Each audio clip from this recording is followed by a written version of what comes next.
My name is Catherine Jabe Shabilsky. I was 28 years old when I finally understood that being the safe choice does not mean being loved. I used to think of my relationship with Nolan Pierce like a startup company. You pour capital in early, you survive losses, you work late nights keeping the lights on because you believe one day the thing will mature into something real. The return I wanted was not money.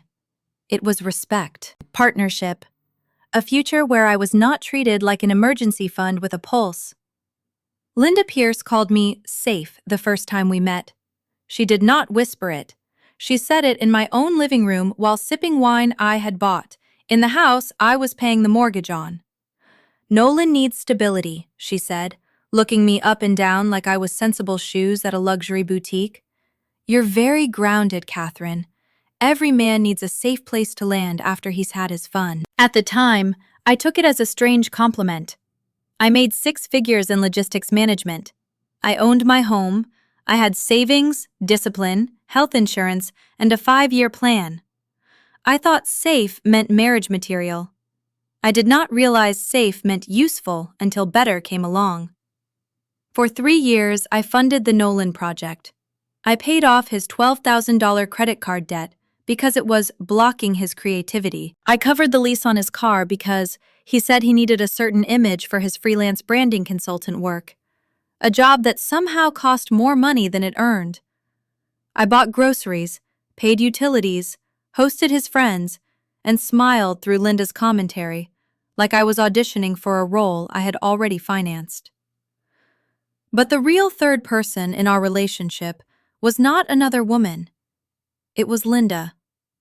Linda was a bitter divorcee who treated marriage like a business strategy and motherhood like a throne. She had married wealthy, divorced dramatically, burned through most of the settlement, and now lived through Nolan like he was her last investment. Nolan was terrified of disappointing her. If Linda said the sky was green, Nolan would start shopping for lime curtains. The signs were everywhere.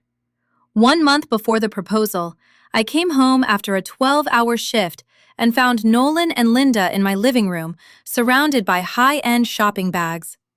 Linda was draping a silk scarf over Nolan's shoulders like she was styling a prince. "Oh, look," she said without glancing up. "The worker bee is home."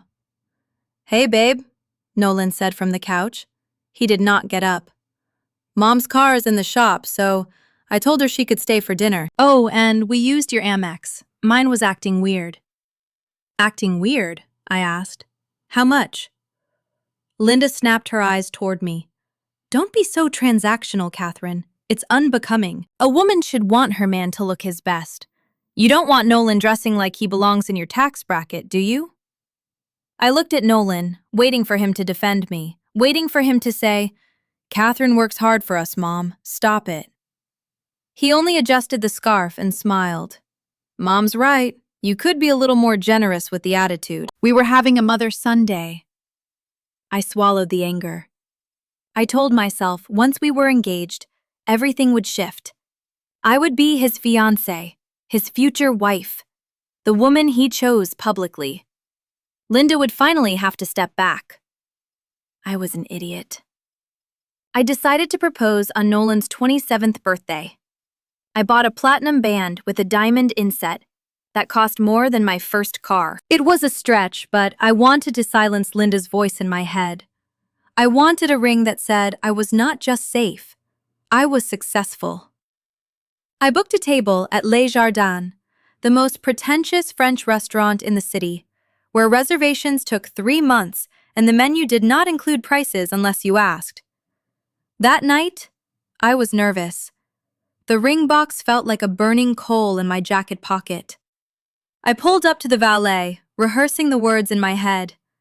Then I saw Nolan standing outside. He was not alone. Linda stood beside him in a gown louder than his birthday suit, smiling like she had personally been invited by fate. "Surprise," Nolan said. "Mom felt lonely tonight. I couldn't leave her home on my birthday." And that was when my stomach dropped. "Nolan," I said carefully, keeping my voice low so the valet would not hear the strain in it. This was supposed to be a romantic dinner. Just us. Linda stepped forward before Nolan could answer, lifting one perfectly manicured hand to pat my cheek like I was a nervous child. Oh, relax, Catherine. Don't be so possessive. You'll have him for the rest of your practical little life. Let his mother enjoy one birthday dinner.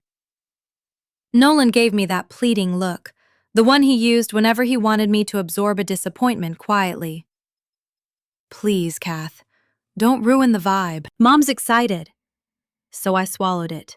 Again. Fine, I said. Fine. Dinner was a disaster before the appetizers landed. Linda complained about our table, even though I had requested one by the window 3 months in advance.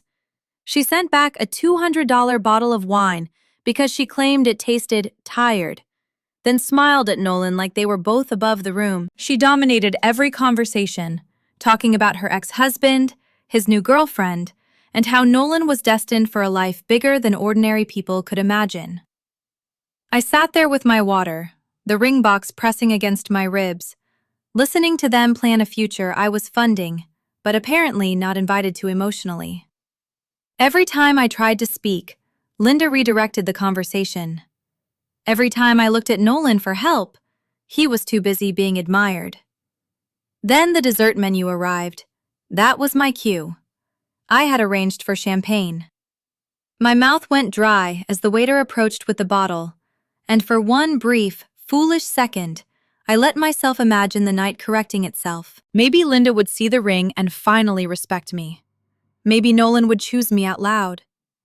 Maybe all the money, patience, forgiveness, and late-night reassurance had been building toward one moment where I was not safe, not useful, not convenient, but loved. I took a breath. Nolan? The table quieted. Nolan looked at me, and his eyes widened because he knew. I could see it. For a second, the boyish softness I'd fallen for returned to his face. We've been together for 3 years, I began. You are the most important person in my life. I want to build something real with you. A future, a home, a partnership.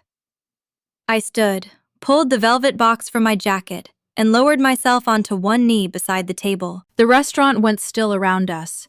Someone nearby gasped. I opened the box, and the diamond caught the chandelier light so beautifully that it almost made the whole thing look holy. Nolan Pierce, I said, looking up at him. Will you marry me? For 3 seconds, there was silence. Nolan stared at the ring. A smile began to form, small and stunned and almost genuine. Then Linda sighed, loudly, heavily, like a woman watching a waiter bring the wrong entree. Really? She said, not whispering, not even trying. Now? Here? I froze on one knee. Nolan's smile faltered. Mom, he murmured. But Linda leaned back, arms crossed, eyes moving over me with bored pity. I'm just being honest. Look at her, Nolan. Look at this. She gestured vaguely at me, kneeling on the marble floor. Is this really the finish line for you? You're 27. You're charming. You're in your prime. You could do so much better than this. The humiliation moved through me like ice water. I looked at Nolan. This was the moment. All he had to do was take my hand. Say yes. Tell his mother to stop. Choose me once, publicly, without fear. Instead, he looked at Linda, then at the ring, then at me, and he giggled. Not nervously, not kindly, a conspiratorial little laugh, like his mother had said the rude thing they were both thinking. Mom, stop, he said, grinning. You're so bad. Then he leaned toward me, cheeks flushing, not with love, but embarrassment. Kath, get up. You're embarrassing me. Mom's right. Maybe we shouldn't rush this. We aren't really there yet, are we? I mean, we should probably talk about your 5-year plan before anything official. Something inside me closed. Quietly. Completely. I saw the debt I paid, the insults I swallowed, the shopping bags on my credit card, the safe option label, the way Nolan never defended me because deep down, he agreed with her. I stood up. "You're right," I said. Nolan blinked. "What?" I snapped the velvet box shut. The sound cracked through the silence. "You are absolutely right, Linda. He can do better." I slipped the ring into my pocket. Nolan rolled his eyes. "Catherine, don't be dramatic. Sit down. Let's just order dessert." "No," I said. "I think I'm done." I took 3 20s from my wallet and laid them on the white tablecloth. "That covers me. Enjoy the evening." "Happy birthday, Nolan." I turned and walked away. Nolan called my name once, annoyed, still thinking I was throwing a tantrum. As I reached the door, I heard Linda say, "Let her go. She'll be begging by morning." Outside, the night air was cool and clean. I checked my phone. 8:15 p.m. I knew their pattern. They would stay, order dessert to punish me, drink more wine, maybe go to a lounge, and come back to my house after midnight expecting me to apologize. I had 4 hours. I gave the valet my ticket, got into my car, and drove home in silence. When I got to the house, my house, the one I had bought 3 years before Nolan ever walked through the door, carrying 2 suitcases and a story about needing just a little time to reset. I did not sit on the couch and cry. I did not pour wine. I did not call a friend and ask if I was overreacting. I went straight to the garage, grabbed a roll of heavy-duty trash bags, and started in the bathroom. His expensive beard oils, his hair clay, his colognes, his skincare routine that somehow cost more than my car insurance, all of it went into the bag. I did not wrap the bottles.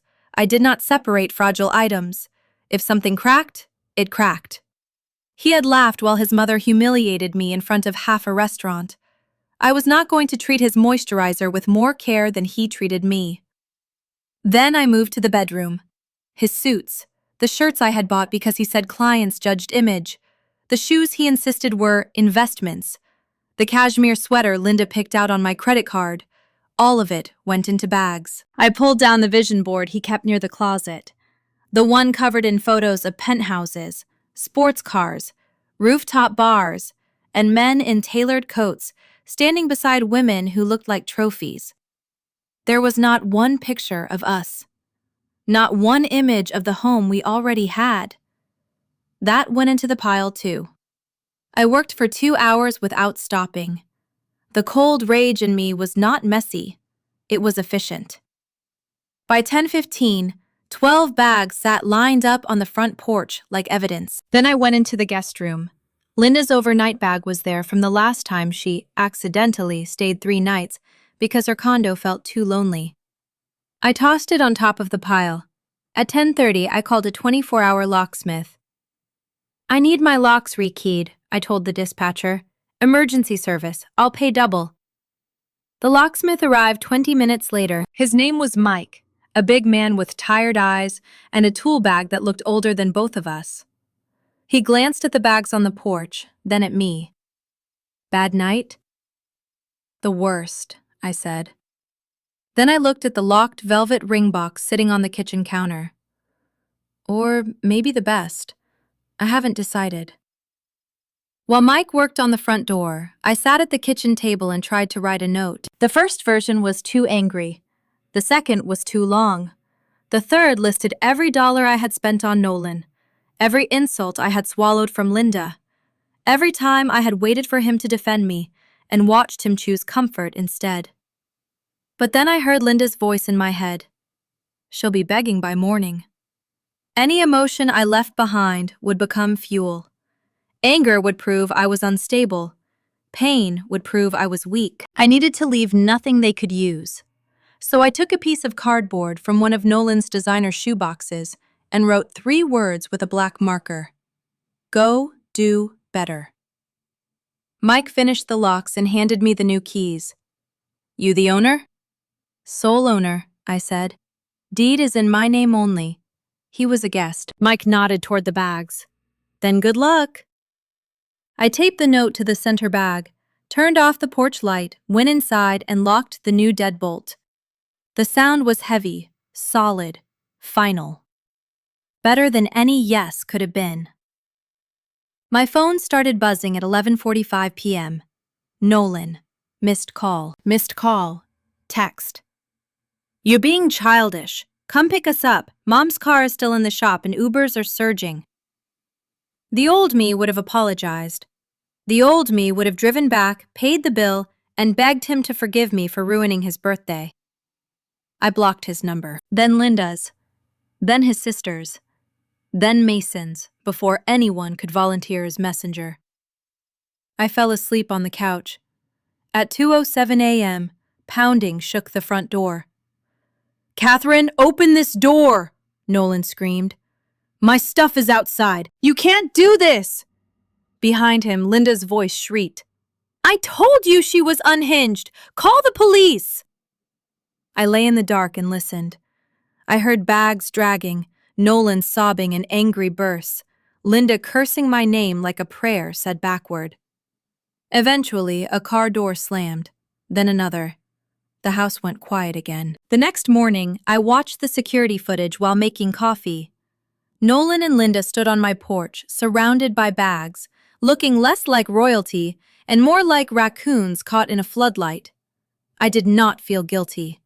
I felt surgically clean. At work, I removed Nolan from my emergency contacts and canceled the supplementary card I had given him for groceries, which usually meant grooming products and cocktails. At 10 o'clock, reception called. "Catherine, there's a very upset man in the lobby. He says he's your fiancé." "I don't have a fiancé," I said. "If he doesn't leave, call security." And when security escorted Nolan out 10 minutes later, I kept typing. That was the last time I saw Nolan for 6 months. I did not just break up with him. I erased him. I deleted every photo, every shared playlist, every delivery address saved under both our names. I threw out the throw pillows Linda had once called too plain for a man with Nolan's potential. I repainted the living room a deep navy blue because Nolan had always said dark colors made a house feel serious and depressing. Funny thing, without him in it, the color felt peaceful. I started going to the gym again, not for revenge, not to become some glittering after-picture he could regret losing, but because I finally had time and money that were not being swallowed by Nolan's emergencies. I cooked meals I actually liked. I stopped buying wine Linda preferred. I changed the Wi-Fi password, canceled the shared streaming accounts, and watched the silence settle into every room, like clean air after smoke. The fallout reached me slowly, through mutual friends who were too messy or too honest to stay quiet. First came the living situation. Nolan had nowhere to go after I put his bags outside. He had burned his old roommate bridges when he moved into my house, bragging that he had leveled up into stability. So he moved in with Linda, into her 2-bedroom condo that smelled like expensive candles and resentment. Apparently, the dream team did not work as roommates. Linda charged him rent. Linda criticized his clothes, his posture, his weight, his lack of ambition, and most of all, his failure to secure me before I went feral. Without my income quietly supporting his image, Nolan's life collapsed quickly. The leased car I had been covering was repossessed 3 weeks later. His freelance branding work dried up when he started showing up to meetings exhausted, anxious, and dressed like a man trying to cosplay success from a clearance rack. I should have felt vindicated. Mostly, I felt distant. Like hearing bad weather was happening in a town I no longer lived in. The real karma arrived 3 months later at a hardware store. I was buying deck supplies when I ran into Sarah, one of Nolan's old friends. Sarah had always been neutral, the kind of woman who watched more than she spoke, and seemed quietly uncomfortable whenever Linda performed her social climbing routine. "Catherine?" she said, looking genuinely surprised. "Wow, you look good."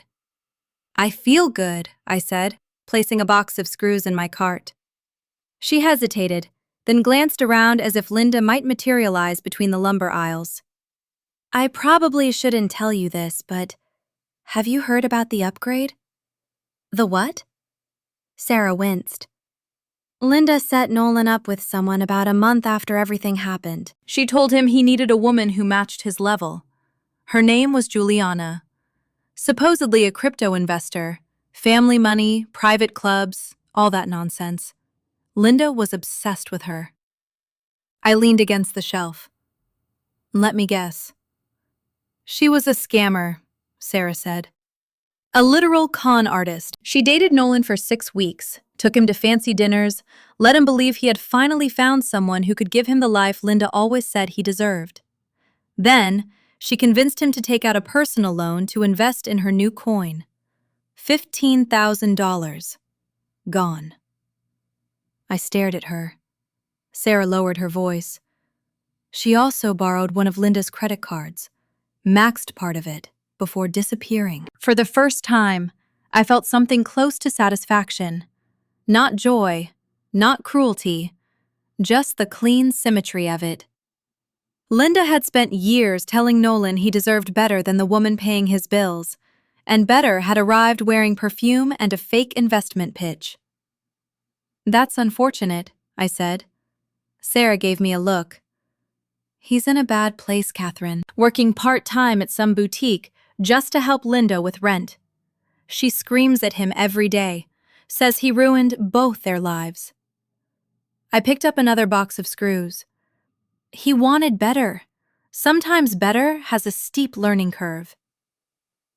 By 6 months post-breakup, I was a different woman. My savings recovered. I got promoted. The house looked like mine in every possible way. I started dating Elias, a pediatrician I met through a running club. He drove an old Toyota, split the bill on our first date without making a speech about it, and asked more questions than he answered.